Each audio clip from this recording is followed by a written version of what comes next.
Porque, na verdade, a gente considera que o seu corpo é a sua casa, né? Então, a casa comum é a casa de todos, que é o planeta.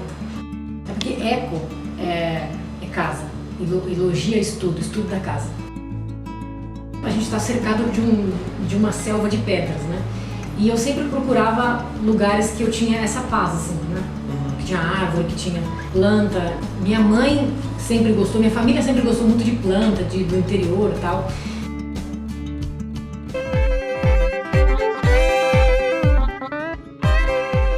Oi gente, tudo bem? Aqui é o Sócrates do Teto de Pena e a Carol tá aí atrás da câmera. Oi gente! E a gente veio hoje apresentar a nossa amiga Nilza e ela vai falar um pouquinho quem ela é, o que ela faz e eu espero que seja um papo bem legal. Oi gente, meu nome é Nilza, sou formada em TI, acredite você ou não, trabalhei em questão de gerenciamento de projetos e hoje eu trabalho nessa questão do meio ambiente, né? Trabalho com uma ONG chamada Avalanche, nessa questão de conscientização do meio ambiente, do cuidado, o que a gente chama a casa comum, né? Que é o planeta Terra.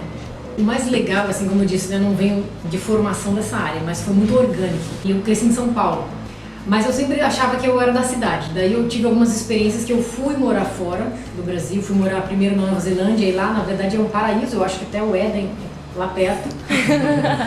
Então, assim, tem muita essa coisa da natureza, eu sempre gostei de ir para parques, ficar sentada, lendo. E eu sempre me preocupava com essa questão também, por exemplo, do lixo.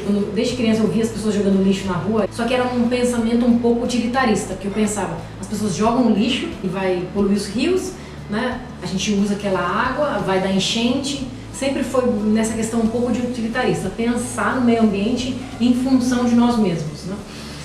Mas foi acontecendo. Daí eu fui morar na selva, fui trabalhar num hospital que fica bem no meio da selva de Papua Nova Guiné, que é uma ilha do Pacífico, entre a Austrália e a Indonésia. Então daí eu tive um contato com a natureza mesmo, assim, né? Então tudo era muito orgânico, você plantava o que você comia, você não tem energia, você não tem água encanada, não tem saneamento básico. Então você começa a ter um outro olhar também, né? Por exemplo, eu já fazia essa parte de separação do lixo antes disso, de compostagem, e você não adianta querer que tudo mude para você mudar, né? Então, assim, se você já separa o lixo, se você já recicla de alguma maneira, composta ou não joga lixo. Essa questão de jogar lixo também é muito engraçado, né? Porque a gente pensa assim, eu vou jogar fora. Agora, não existe fora. Tudo que a gente joga dentro da casa comum, ou seja, dentro do planeta Terra, né? O lixo não vai para a galáxia, não vai para a Lua, não vai para lugar nenhum. Tá, só que você também tem que pensar na produção do seu lixo. Tudo vai para o sistema de consumo, da maneira que a gente consome as coisas. Né? Porque o que a gente consome produz muito lixo. Então, eu acho engraçado quando a gente vai no supermercado e você vê, por exemplo, uma mexerica dentro de uma bandejinha de isopor e um plástico. Né? Porque assim, a gente pegou a casca perfeita, né? Biodegradável, natural, que o simples fato de você descascar, a coisa mais fácil, não, você descasca aquilo, põe numa bandejinha com plástico. E tudo bem, porque é praticidade, né? A gente pensa na praticidade. Só que a gente não pensa que aquele é um plástico de uso único. Então, por exemplo, esses plásticos que a gente cobre comida é uso único, você usou, você jogou fora. E aquele plástico vai ficar anos no planeta Terra. Né? Hoje em dia, dependendo do plástico, eles têm algumas coisas que eles falam que são plásticos ecológicos. Mas um plástico ecológico ele vai durar 100 anos, mas ainda é muito tempo. Então, por exemplo, nenhum plástico que a gente criou já desapareceu do planeta. Todos os plásticos criados desde a época que surgiu o plástico ainda estão no planeta de alguma forma. No ar, no solo e nas águas. A gente respira plástico. A gente tem partículas de plástico dentro do nosso corpo. Né? Os animais, por exemplo, já foi encontrado plástico no Poço das Marianas, o poço mais fundo descoberto no oceano. Tem ilhas flutuantes que eles chamam de lixo nos oceanos. Em todos os oceanos tem ilhas de quilômetros. Grande parte dos animais marinhos sendo afetados pelo plástico. Né? Por exemplo, as tartarugas, quando elas veem uma sacola boiando no oceano, se parece muito com a água-viva. Água-viva. O plástico já está fazendo parte da nossa vida no sentido também biológico. Então, por exemplo, eu morei em Papua Nova Guiné, é uma das culturas mais preservadas. E ainda é muito rural nesse sentido, né? Agora que está chegando uma coisa industrializada, você está viajando no meio do rio, subindo o rio, de repente parece uma comunidade, uma aldeia e tem uma loja lá. Acredite se quiser, uma loja de chinês, vendendo as bugigangas. E a gente até fala que eles vendem todas as porcarias. Então você compra um radinho lá, um mês e joga fora, plástico, vai pro lixo, né? Mas, por exemplo, lá não tinha câncer até pouco tempo. Porque o câncer é parte da industrialização, né? Então, lá você trata doenças como doenças tropicais, que são chamadas, né? Tuberculose, malária, coisas assim, mas o câncer está chegando agora com os industrializados. Então a revolução industrial ela trouxe muito malefício para a humanidade e a gente está conseguindo enxergar isso. Claro, teve os benefícios das coisas, mas também gerou uma sociedade de consumo. E, por exemplo, as coisas são feitas para não durar eternamente, elas já são feitas para quebrar. Você comprou seu celular quando? No ano passado. Daqui 2 anos, se você estiver usando o mesmo celular, você vai ser excluído socialmente. As pessoas vão olhar para você e falar assim, nossa, que celular. Eu acho que o primeiro passo é a gente pensar que quando a falta do contato com a natureza, ela cauteriza. Então, por exemplo, se você for ver, não estou dizendo que o problema é só das cidades, tá? Mas grande parte das pessoas da cidade tem pouco contato, às vezes, com a natureza. Isso vai cauterizando. Quando você pensa sobre o desmatamento na Amazônia, você pensa que não tem nada a ver com isso. É o povo lá. Existe uma faixa no mapa mundial. Desse lado está o deserto da Austrália, o Outback. Aqui tem o deserto da Nâmbia. Nesse lado de cá está o centro-oeste e o sudeste do Brasil. Se não fosse a Amazônia, nós aqui no Espírito Santo, em São Paulo, ali, em Minas Gerais, seria um deserto também. Por que não é um deserto? O que acontece? As plantas, essas árvores na Amazônia, elas sugam a água do solo e ela evapora pelas folhas. Isso é um processo diário.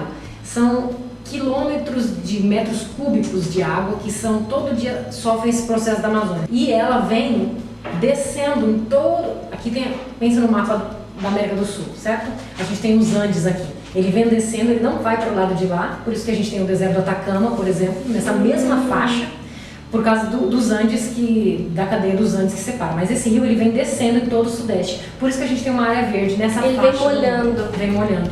Então a gente tem essa umidade e essa qualidade de verde nessa faixa por causa da Amazônia.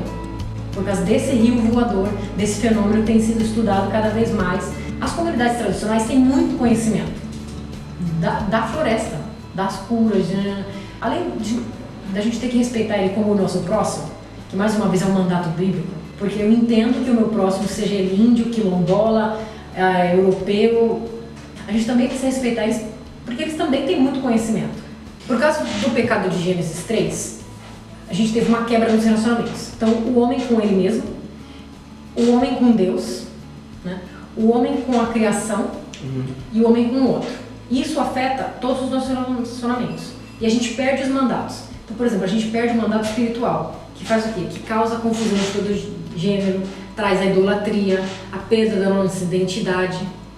A gente também perde o mandato social, né? Que tem relacionamentos, por exemplo, doentios na família, na sociedade, nos povos, nas nações. A gente vê guerras por aí, né? E uma série de outras coisas. E a gente também perde o mandato cultural ou criacional, que isso vai ter relação o que a gente chama mais ambiental, por exemplo, tragédias ambientais. A gente vê a poluição da água, do solo, da terra, o desequilíbrio natural que está tendo. Então, quando a gente olha para a história, lá atrás de Gênesis 3, isso vem afetando todos os nossos relacionamentos. E isso a gente vê hoje na forma que a gente vive, certo? E tudo isso teve a ver com a quebra da adoração do homem, né? Dele deixar de adorar e se relacionar com Deus, que tinha criado a natureza, que mandou dar nome, que mandou cuidar, que mandou ser mordomo. E aí, a partir dessa quebra de relacionamento com Deus, ele não consegue mais cuidar nem dele mesmo, ele tem guerra com o seu próprio corpo, guerra com a terra, guerra com o outro. Então, tudo começa nesse rompimento com o Criador, né? Sim. Nós temos que lembrar que nada é autônomo, tudo está sobre um domínio. E o domínio é o de Cristo. Nós não podemos nos posicionar num ato de rebeldia no centro da criação, porque o homem não é o centro da criação. Isso é idolatria. Eu me acho tão no poder, eu me acho tão no centro do universo, que eu faço, não me preocupo. Nós somos mordomos, ou seja, nós somos cuidadores, jardineiros. Essa é a nossa função. Mas nós temos que, por exemplo, ser referência nisso, não só na fala, mas no nosso estilo de vida mesmo, na maneira que a gente consome, na maneira que a gente cuida. Ou seja, tudo isso não pode só nos gerar uma crise de ansiedade, uma eco-ansiedade. Isso tem que gerar um arrependimento da maneira que eu tenho vivido, que eu tenho tratado a natureza. A partir desse arrependimento, ele tem que gerar uma mudança de vida. A maneira que você cuida, a maneira que você enxerga, a contemplação. Você precisa tirar tempo de contemplar a natureza, enxergar aspectos do Criador na criação. E inclusive no ser humano, que é parte da criação. Isso vai afetar a maneira que eu trato o outro também, né?